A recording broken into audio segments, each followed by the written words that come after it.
Hey everyone, this is Boom. And I'm Spice. We finally got another guest on the podcast. We're finally changing up the recipe.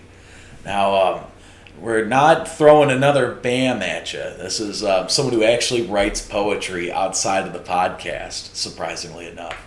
Her name's Danny. The coincidences here are very funny because, she's Boom's cousin, right? No. No? No, just friends, family friends. Oh, man, was I totally confused on that? Could have been. Yeah, Shoot. not I swear related. to God, this whole time I'm like, oh yeah, you guys are cousins. I thought for sure that was what was the case. Shoot. Then we also went to the same alma mater that I'm currently attending for college that I won't name on the air.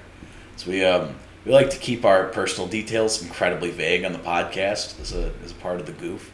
So it's now been established that Spice has been to college. So The pieces are being put together. Boom lives in a house, driving distance to Spice. he's got a roof, he's got windows and doors, and he lives on a road seemingly. And then he's got glasses, that was established. He reads books sometimes. And now Spice has been to college. It's unclear if he's graduated or not. That's still up in the air. So, Danny, what made you want to come on to the podcast? I was just really enjoying listening to your guys' podcast recently, and when I heard you were asking to hear some poems, I thought, well, mine will finally get used to sharing some poetry, because I usually keep it kind of under the wraps, so I'm excited to hear what you guys are doing and share a little bit of my work today. Ah, fantastic. Do you, who wants to go first?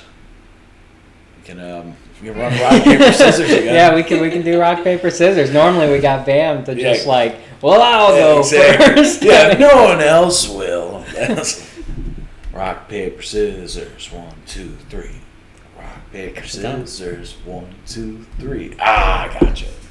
I only throw paper. Until one time. It hasn't happened yet, but one time I'm going to do it. I'm going to throw scissors or something. I was listening to a YouTube video on my way over, and it started playing when I opened my phone. So that's fun. So I've been writing a lot where I'll look at a painting, and then I'll just write my responses in the form of a poem. And I wrote one about this painting by Georgia O'Keeffe called My Shanty Lake George, or it's called I Feel Like I Can Touch My Shanty Lake George by Spice. The texture of the roof, the waving brush, the mountains turned hazy and fuzzy in the distance are all tangible. I feel like a giant standing across from the mountains. My shadow would engulf the cabin, pet the roof, and feel the textures that O'Keeffe made clear in her painting. Yeah. Wow. So, I like doing that, right?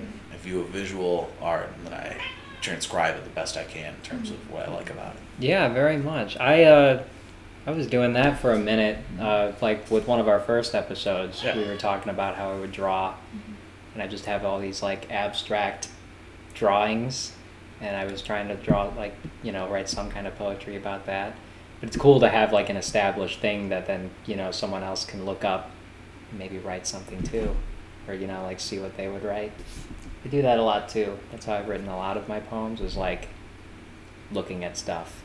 One of my favorite ones was that pen out of ink one from a while ago, Yeah. and that was literally just at work, my pen ran out of ink.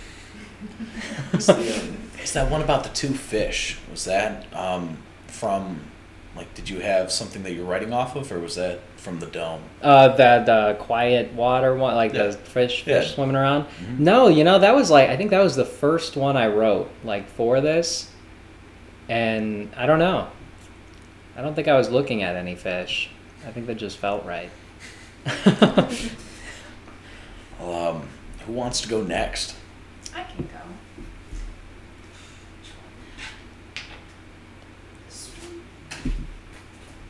She's got the receipts. Okay, yes, I do. I have all my old edits with me too, just to show the process. But That's fantastic.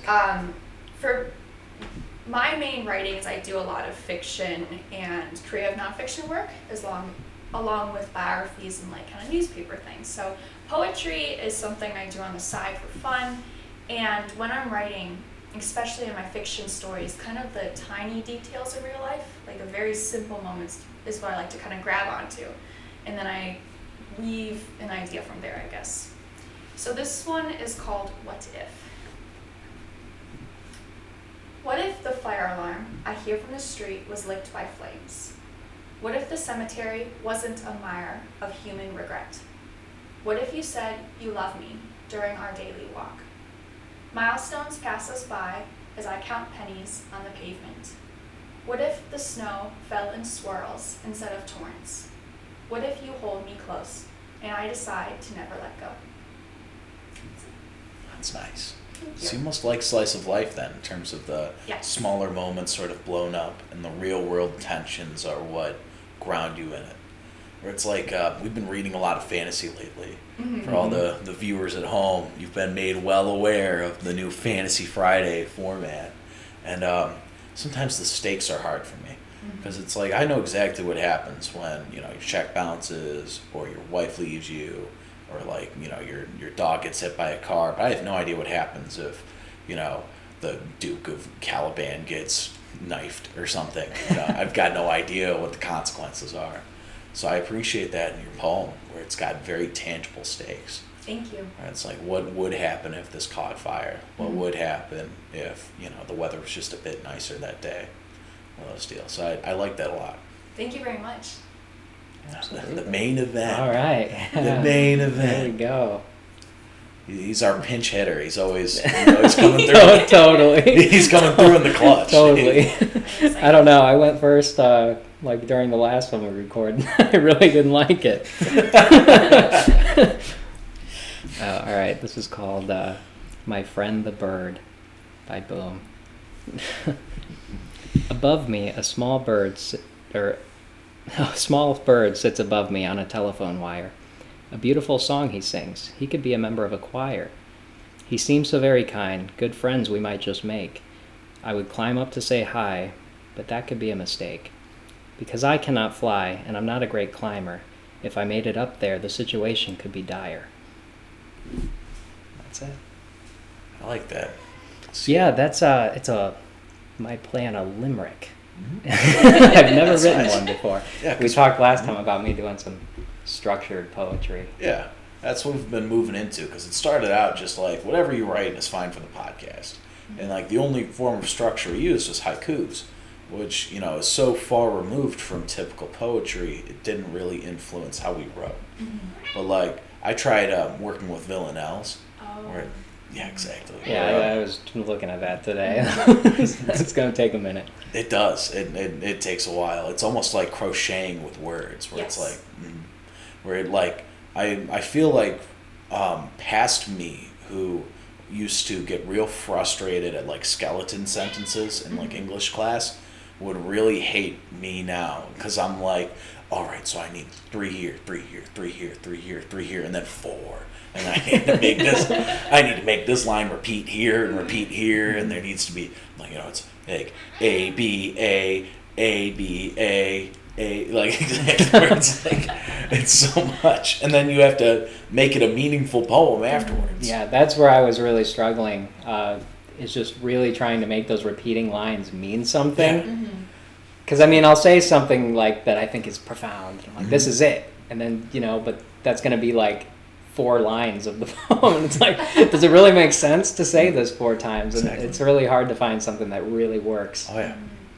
And what I really liked with both your pieces, like just the voice and tone, and while you both have very like nice calm reading voices, like the words themselves were creating that, where you had this image you were describing and the feeling it conveyed was very clear. And with the rhyme scheme here, and like you said, the words you rhymed all did have a meaning.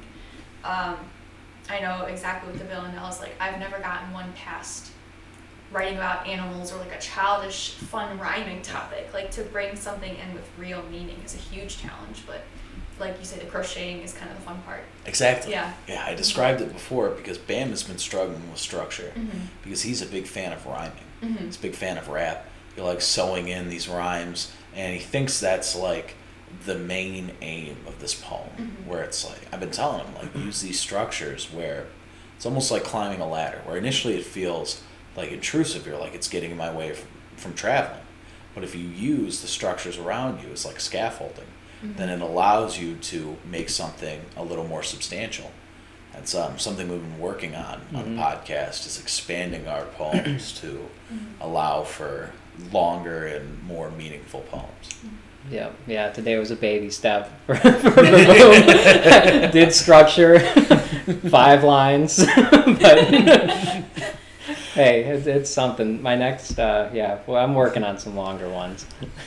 That's awesome. I'm glad. That's the best part of the podcast, when you have friends on. You feel like people take little steps forward, like exactly like in their artistry and everything. It's been really fun to watch. Like, Bam has gotten demonstrably better. That's Oh awesome. yeah, absolutely. What was the name of the horse that he befriended in that poem? Harry. Yeah, Harry the horse. That poem was very good. He used like a framing device of like a dream sequence of him and this horse, and it's like so beyond where he started. Like It was like a real glimpse of where he could be. Because then, I mean, the next episode, like, he took a little bit of a step back, but it's like, whoa, where were you at when you did that? Yeah, That exactly. was really cool. Who made that? Exactly. Wow. Yeah, it's like the imagery was really vivid. Like clearly it wasn't, super well fleshed out, but I could picture it in my mind in a way more tangible way than anything he had written before.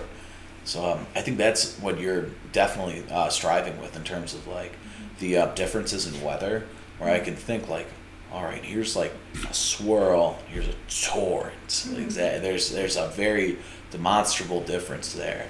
I think that's important. And yeah, thank you for bringing it. Thank you. All right, that's been Homemade Poetry. Thank you for coming on, Danny. I appreciate it. Thank you guys for inviting me. Oh, absolutely. We'll have to do it again.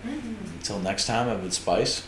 I'm Boom, and she's Danny, and I'm Boom, to keep the ending right, and we'll see you next time.